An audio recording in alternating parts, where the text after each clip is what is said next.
In questo tutorial andiamo a puntare l'attenzione su un passaggio fondamentale per la configurazione del sistema di monitoraggio eSolar, la sezione Dati impianto.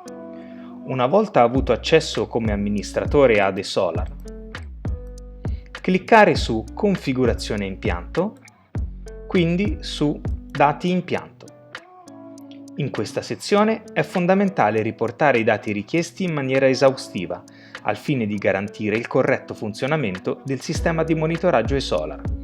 Quest'area è suddivisa in sezioni: descrizione, compilare con informazioni generiche sull'impianto, dati tecnici, è importante inserire correttamente tutti i dati richiesti. Il fattore correttivo contatore è un fattore moltiplicativo che si applica sul valore di energia degli inverter per una correzione di tipo lineare. Dati economici, settare in funzione del conto energia in cui è stato realizzato l'impianto fotovoltaico.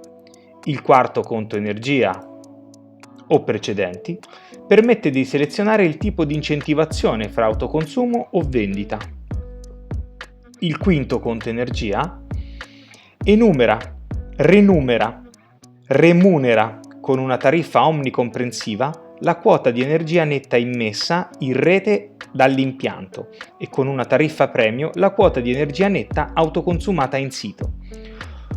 Sotto il quinto conto energia sarà possibile scegliere fra autoconsumo e grid parity. Valore di energia C prodotta acquisita da. Se vengono monitorati sia gli inverter che il contatore di produzione, è possibile selezionare per le schermate generali dell'impianto da quale dei due dispositivi debbano essere prelevati i valori di produzione dell'impianto. Home page e monitor esterno di default. È possibile selezionare la schermata iniziale in Home e o monitor esterno tra le varie disponibili. Inizializzazione contatori di produzione. È una pagina facoltativa. È possibile inserire il valore di energia prodotta dall'impianto alla data indicata alla sinistra del campo da compilare. È possibile riportare il valore letto sul contatore di produzione, se presente, o il valore ottenuto sommando tutti i valori rilevati dagli inverter. Questi dati permettono il calcolo dei kWh su kW di picco durante il primo anno di monitoraggio da parte dell'eSolar. Sarà sufficiente premere Salva per salvare le impostazioni selezionate.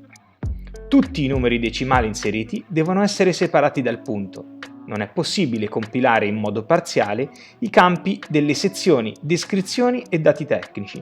Si devono inserire tutti i dati richiesti oppure lasciare in bianco tutti i campi.